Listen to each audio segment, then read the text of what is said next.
Welcome back to Family Drama Stories. Today I'm sharing the story of Renee, 29 years old, lives alone in Roanoke, Virginia, works as an accountant, and for most of her life was the one person in her family who always showed up. She drove when no one else would. She answered calls no one else picked up.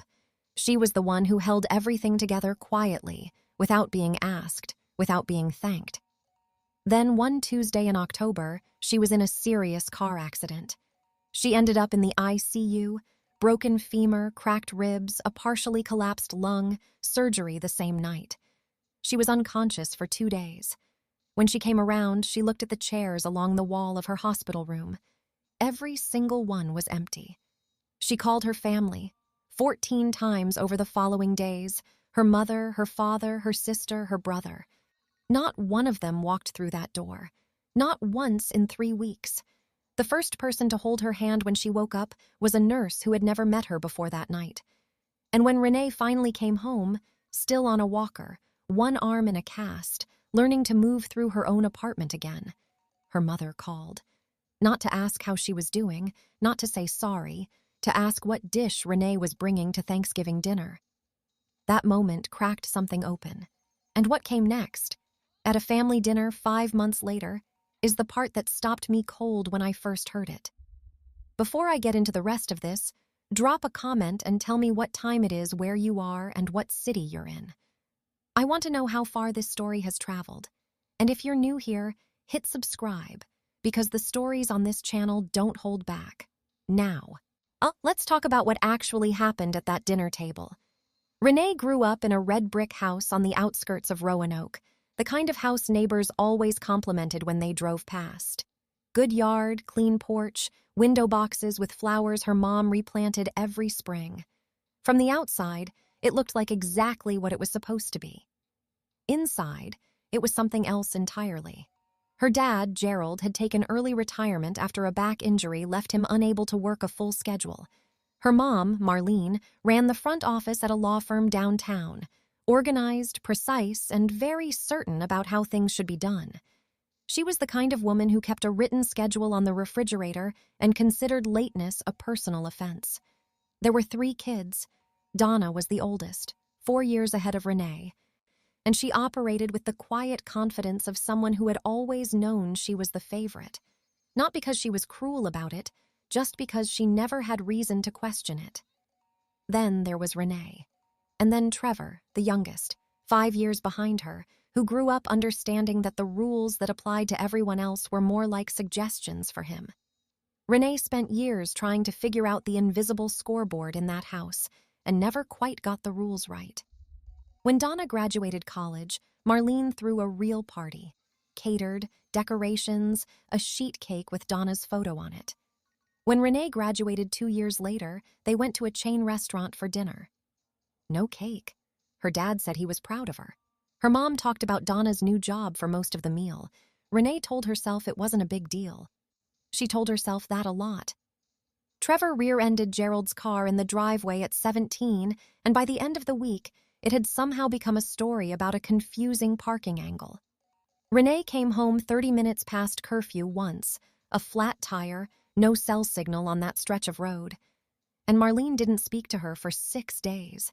Not reduced conversation. Silence.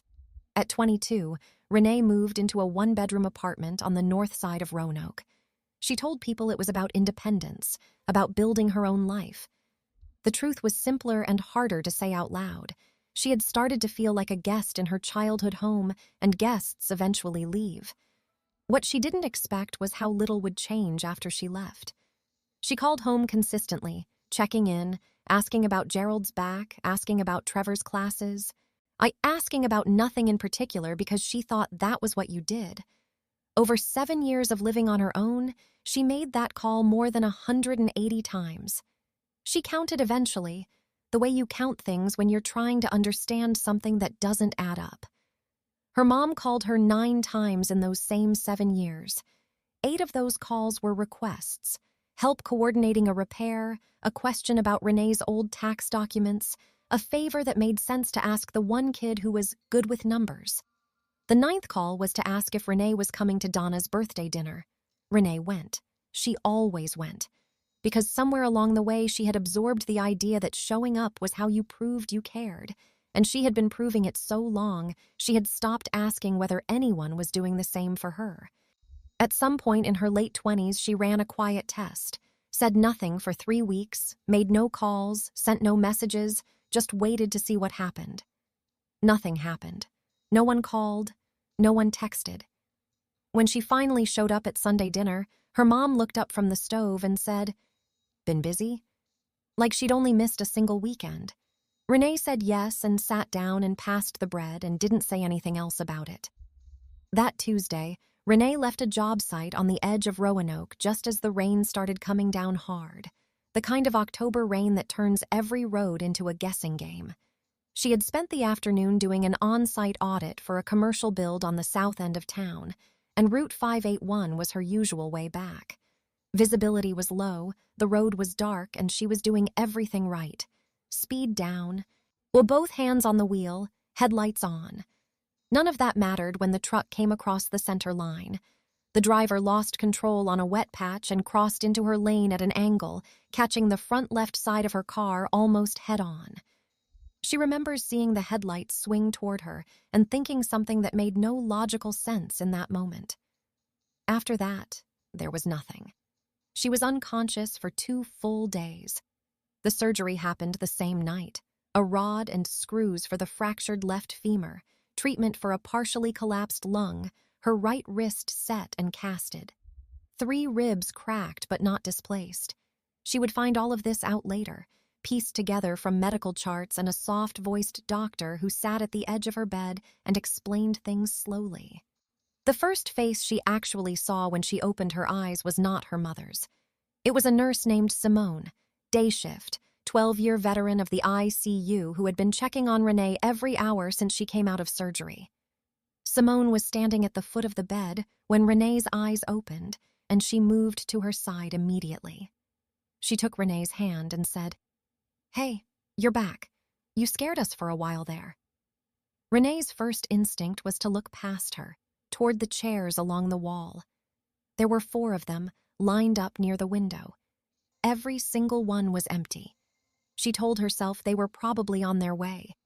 She held on to that thought longer than she should have. As soon as she was coherent enough to hold a phone, she started calling.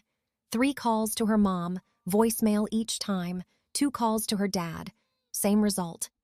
1 to Donna. Voicemail. Trevor didn't pick up and didn't call back.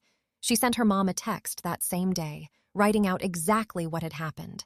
The accident, the surgery, the hospital name, the floor. 6 hours later, Marlene replied with 4 words. "Oh no. You okay?" No follow-up question about which hospital, no ask about what she needed, nothing about whether anyone was coming. Donna sent a single worried face emoji. Trevor said nothing for 4 days. What happened next is the part that still gets to Renee when she talks about it. Paxton, her closest friend since college, a 3rd-grade teacher living in Richmond at the time, heard about the accident through a mutual acquaintance. She didn't call ahead to ask if it was okay to come.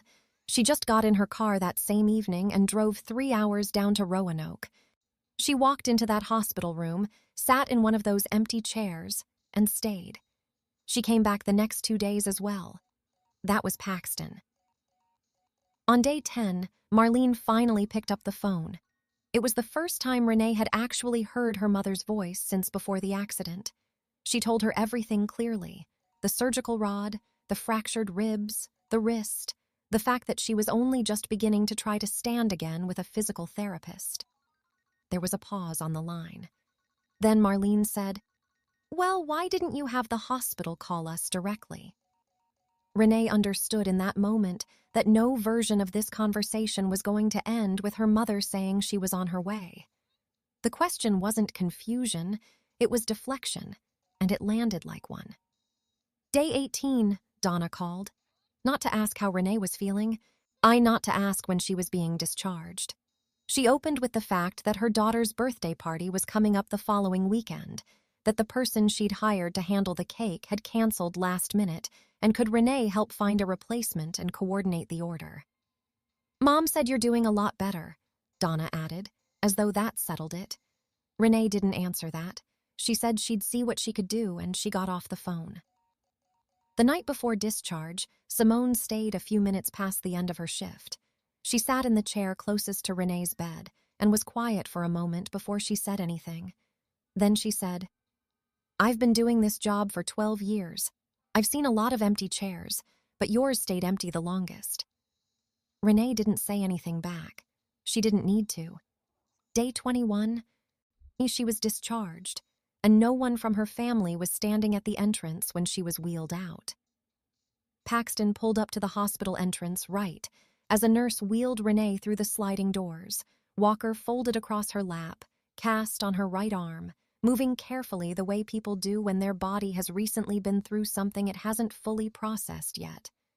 Paxton didn't make a big moment out of it. She got out, helped Renee into the passenger seat, loaded the walker into the back, and drove. She put on something low and easy, kept the volume down, and didn't ask questions. That was the right call. The drive back to Renee's apartment took 20 minutes, and neither of them said much. When they got inside, Renee noticed the refrigerator first. Paxton had stopped by the apartment the day before. Soup already portioned into containers, bread, easy things that didn't require 2 working hands to prepare. She hadn't mentioned doing it. She had just done it. Renee sat down on the couch, looked around at her own living room, and cried. Not from pain, not from fear, just from the specific exhaustion of holding something together for 3 weeks and finally being somewhere quiet enough to put it down. Paxton sat next to her and didn't try to fix it. She just stayed. The next 5 days, the apartment was quiet in a different way. Renee worked through the basic mechanics of being home. Showering took the better part of 40 minutes with one arm in a cast. Getting dressed required planning. Moving from room to room with the walker meant thinking ahead about where things were. She was rebuilding the ordinary from scratch, and not one person from her family called to ask how that was going. No texts, no voicemails, nothing. On the 3rd day, her boss called. Mr. Calloway, who ran the construction firm where Renee handled accounts, kept it short and direct. "Renee, your job is here whenever you're ready. Take the time you need." That was the entirety of the call. A man she had worked for professionally, no shared history beyond contracts and spreadsheets, was the first person outside of Paxton to ask, implicitly or otherwise, whether she was okay. She thought about that more than once in the days that followed. Day 5, her mom called. Renee picked up because she still had the reflex. Years of always picking up, always being available, the habit hadn't broken yet. Marlene's voice was even, almost casual. The kind of tone you use when you're asking someone to pass the salt. She wanted to know what dish Renee was planning to bring to Thanksgiving dinner the following week. No preamble, no acknowledgement of anything that had happened. Just the question, hanging there like it was completely normal. Renee told her she couldn't make it. She was still on a walker, couldn't drive, wasn't in a position to travel or cook. Marlene shifted without pausing. Her voice took on the particular weight it always did when she was about to make Renee feel responsible for something. Donna was overwhelmed with the baby. Trevor was dealing with some things. Gerald's back had been bad again. "We need each other right now, Renee," she said. Renee sat with that sentence for a second. We need each other. From the woman who hadn't come to the hospital once in 3 weeks. She said, "I can't make it, Mom," and ended the call. Marlene called back twice. Renee watched the screen light up both times and let it go to voicemail. She was waiting to feel guilty. The guilt didn't come. That surprised her more than anything else had in weeks. That evening, she sat by the window and asked herself something she had never let herself ask before. If she stopped reaching out entirely, who would call her first? The answer arrived before she finished the thought. And it wasn't anyone who shared her last name. Renee spent the next 5 months recovering. Bones healed, the limp faded, work came back gradually. She thought maybe that was where things would stay. But Marlene had never been someone who let things end before she had the last word. 5 months passed, and then Marlene called. The voice on the other end was softer than usual, more careful, the kind of measured warmth Renee had learned to treat as a signal rather than a greeting.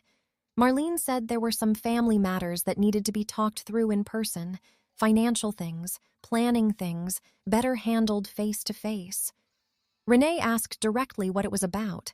Marlene said she'd rather not get into it over the phone. There was something almost rehearsed about the way she said it. Renee agreed to come. Not because she missed the house, not because she expected anything different from the people inside it, but because she had spent 5 months wondering what she would feel if she sat across from them again. She decided she wanted to know the answer. The drive out to the family home took 40 minutes. The red brick house looked the same as it always had. She rang the doorbell, something she hadn't done as a child but felt right now. Her mom opened the door with a wide smile, pulled her into a hug that felt slightly off in the way that performative things always do. Her dad nodded from the hallway. Donna was already at the table with her husband. Trevor was on his phone in the corner chair, and sitting quietly near the window, already holding a glass of water, was Aunt Vivian, Marlene's older sister, someone Renee had always been closer to than the rest of that side of the family, without either of them making a formal thing of it. The dinner moved through small talk the way those dinners always did.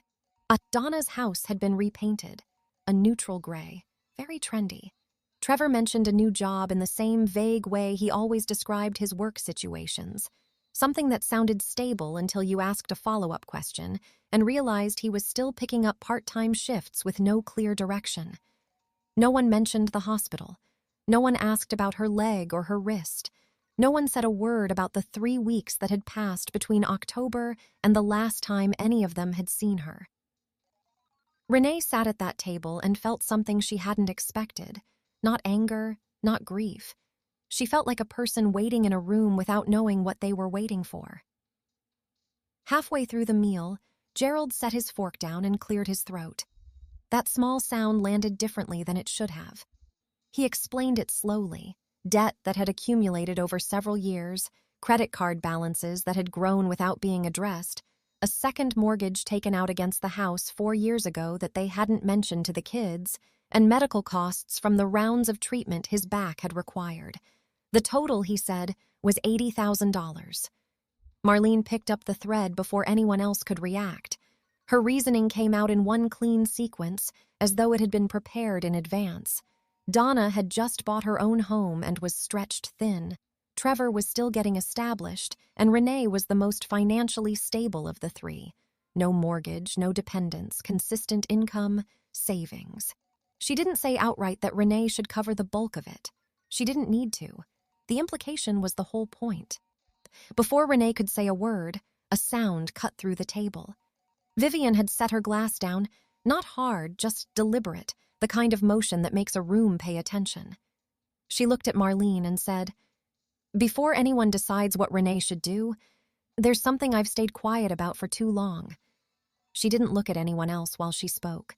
She told the table that on the day of the accident, the hospital had contacted the emergency number listed in Renee's file. That number was hers. Renee had updated it quietly some time ago, when the distance between her and her immediate family had started to feel less like a phase and more like a permanent condition. Vivian had called Marlene the same day, she said.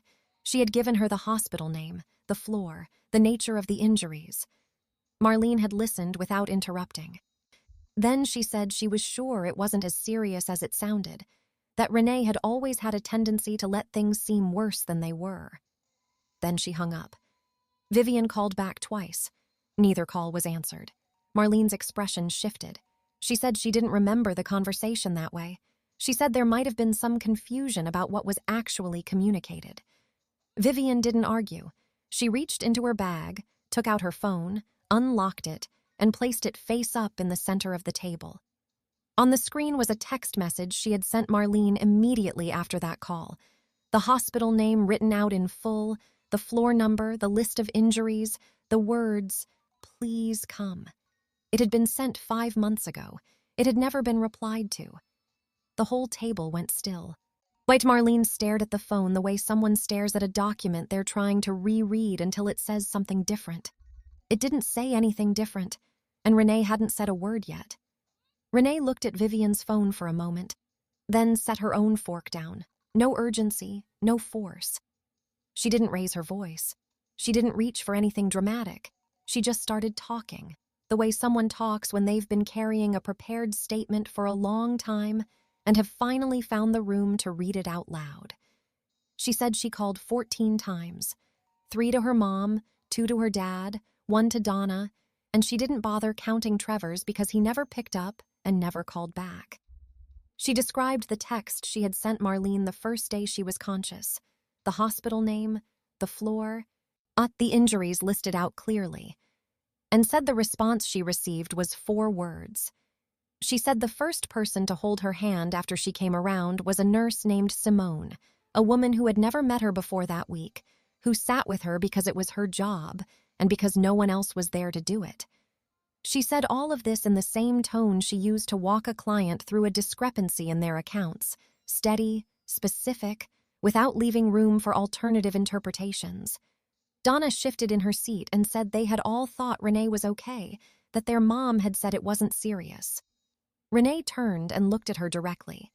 She asked whether Donna had considered picking up the phone herself, just once, to find out whether that was actually true. Donna opened her mouth and closed it again. She looked at the tablecloth. Trevor, who had been staring at his plate since Vivian had spoken, finally looked up. He said he hadn't known it was that bad.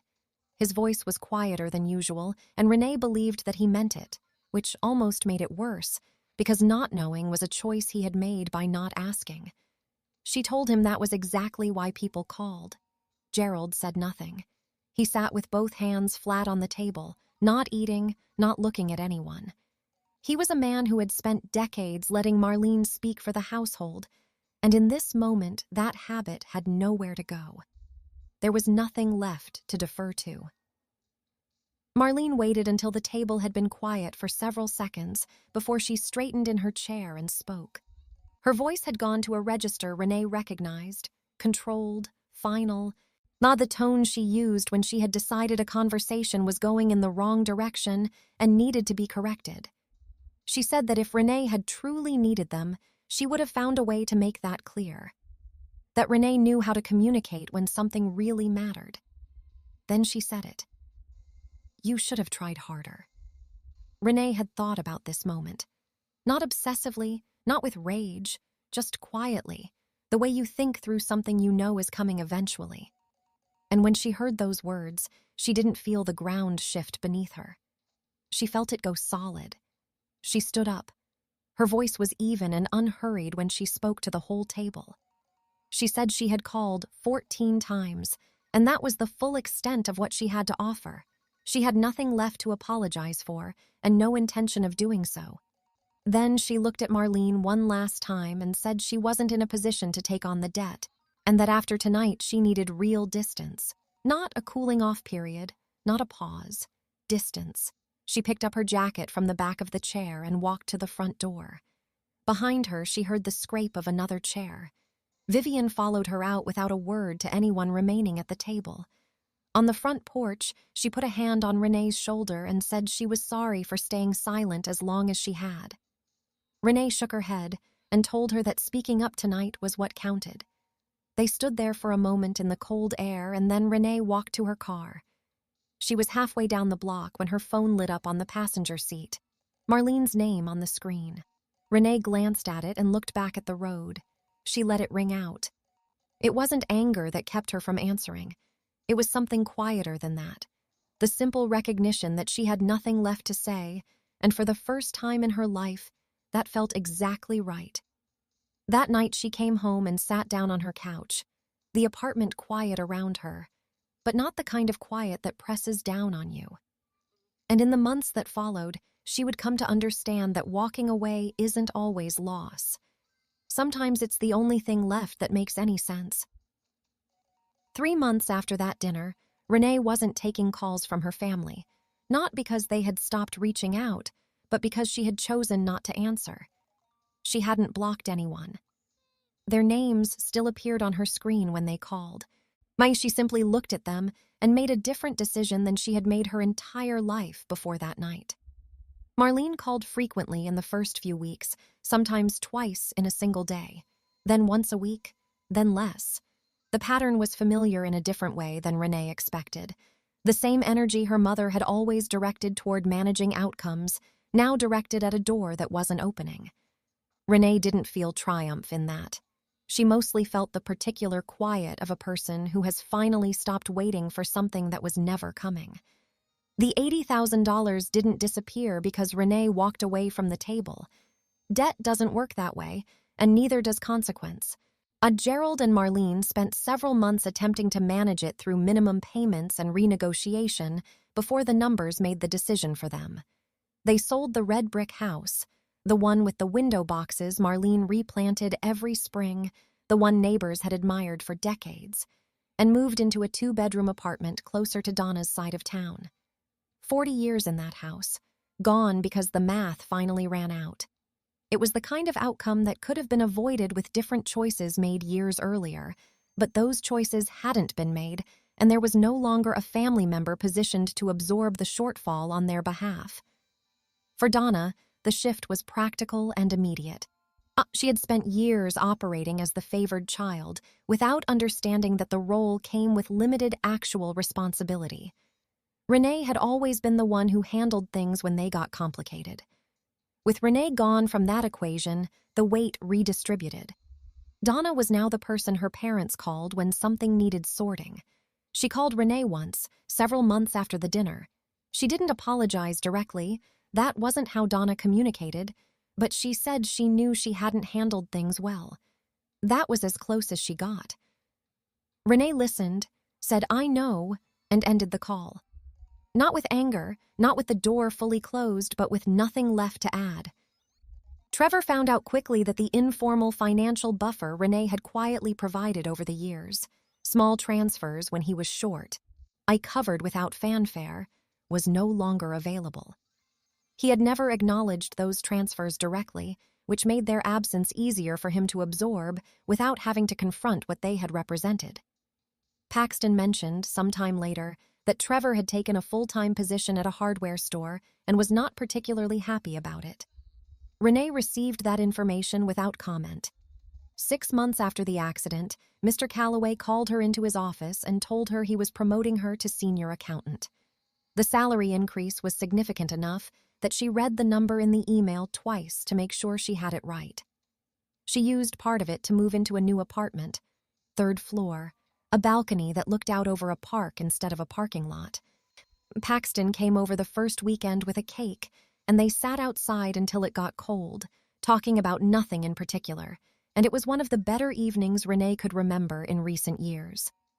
Vivian called the following month and every month after that, not to relay family news, not to manage anything, just to ask how Renee was doing.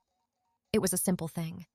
It was also the thing Renee had never once received from her own mother in 7 years of living on her own, and she didn't take it lightly. Around that same time, she sent a card to the ICU unit at the hospital, addressed to Simone, short enough to fit on one side of the paper. She wrote that she was doing well, that she was walking without any trace of a limp, and that she hadn't forgotten what it meant to have someone in that room when no one else was. Simone sent back a single text. "That's all I ever wanted to hear." Before we close out today's story, I want to say something directly. Renee never issued an ultimatum. She never sent a long message laying out everything that had been done wrong. She didn't demand an apology before she could move forward. She just stopped making herself available to people who had shown her, repeatedly and clearly, that her availability was not something they valued until they needed something from it. That's not bitterness. That's information being used correctly. What strikes me most about this story isn't the dinner, or the debt, or even the hospital. It's the 14 calls.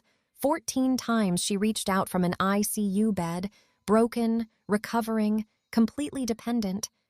And the people who were supposed to show up simply didn't.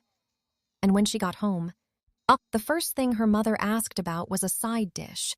I think about what it takes to keep going after that, to not collapse into it, to not let it define everything, but to simply see it clearly and make a different decision going forward. That's what Renee did. She didn't punish her family. She just stopped being the person who made it easy for them to take her for granted. If you're someone who recognizes yourself in this story, if you're the one who always calls first, always shows up first, always finds a way to make things work for everyone else, I want to ask you something honestly. When was the last time someone did that for you without being asked? Because if you're struggling to answer that, that's worth sitting with. If Renee had been in your position that night at the dinner table, would you have walked out? Or would you have stayed and tried to find a way to make it work anyway? There's no wrong answer, but I'm genuinely curious what you think. Drop it in the comments, and if this story reached you today, wherever you are, whatever time it is, thank you for being here. Stories like Renee's matter because they remind us that the way people treat us when we are at our most vulnerable is the most honest thing they will ever tell us about who they are. Subscribe if you haven't already, because every week on this channel there is another story worth hearing. Renee made 14 calls, then she stopped, and that was the most important decision she ever made for herself.